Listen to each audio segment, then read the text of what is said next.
ಇತ್ತೀಚೆಗೆ ತುಮಕೂರು ಜಿಲ್ಲೆಯ ಪಾವಗಡ ಸೇರಿದಂತೆ ಜಿಲ್ಲೆಯ ವಿವಿಧೆಡೆ ಬೈಕ್ ಕಳ್ಳರ ಹಾವಳಿ ಹೆಚ್ಚಾಗಿದ್ದರಿಂದ ಪೊಲೀಸರಿಗೆ ದೊಡ್ಡ ತಲೆನೋವಾಗಿ ಪರಿಣಮಿಸಿತ್ತು.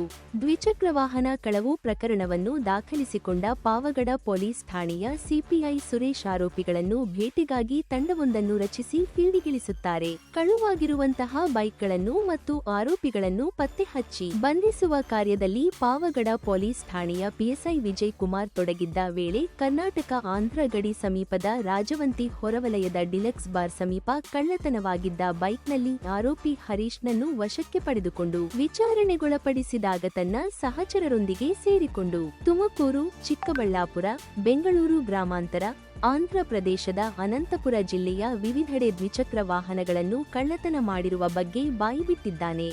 ಆರೋಪಿ ನೀಡಿದ ಮಾಹಿತಿಯನ್ನಾಧರಿಸಿ ಮತ್ತಿಬ್ಬರು ಆರೋಪಿಗಳನ್ನು ಬಂಧಿಸಿ ಆರೋಪಿಗಳಿಂದ 42 ಲಕ್ಷ ರೂಪಾಯಿ ಮೌಲ್ಯದ 31 ದ್ವಿಚಕ್ರ ವಾಹನಗಳನ್ನು ಪಾವಗಡ ಪೊಲೀಸ್ ಠಾಣೆಯ ಪೊಲೀಸರು ವಶಪಡಿಸಿಕೊಂಡಿದ್ದಾರೆ. ಈ ಕಾರ್ಯಾಚರಣೆಯನ್ನು ತುಮಕೂರು ಜಿಲ್ಲಾ ಪೊಲೀಸ್ ವರಿಷ್ಠಾಧಿಕಾರಿ ಕೆವಿ ಅಶೋಕ್ ರವರ ನಿರ್ದೇಶನದಂತೆ ಎಎಸ್ಪಿ ಮರಿಯಪ್ಪ, ಅಬ್ದುಲ್ ಖಾದರ್ ಮತ್ತು ಡಿವೈಎಸ್ಪಿ ರಾಮಚಂದ್ರಪ್ಪನವರ ಮಾರ್ಗದರ್ಶನದಲ್ಲಿ ಪಾವಗಡ ಪೊಲೀಸ್ ಠಾಣೆಯ ಸಿಪಿಐ ಸುರೇಶ್ ನೇತೃತ್ವದಲ್ಲಿ ಪಿಎಸ್ಐ ವಿಜಯಕುಮಾರ್, ಗುರುನಾಥ್, ರಾಮಚಂದ್ರಪ್ಪ, ಎಎಸ್ಐಗಳಾದ ತಿಮ್ಮರಾಜು, ರಾಮಕೃಷ್ಣ, ಸಿಬ್ಬಂದಿಗಳಾದ Nagesh, Naveen, Deepak, Talawaru Raju, Jeevan, Praveen Malappa, APC Natesh, YN Hosakote police ಠಾಣೆಯ ಸಿಬ್ಬಂದಿಗಳಾದ ಶ್ರೀಕಾಂತ ನಾಯಕ್, ಸಂತೋಷ ಕುಮಾರ್ ಆರೋಪಿಗಳನ್ನು ಬಂಧಿಸುವಲ್ಲಿ ಯಶಸ್ವಿಯಾಗಿದ್ದಾರೆ.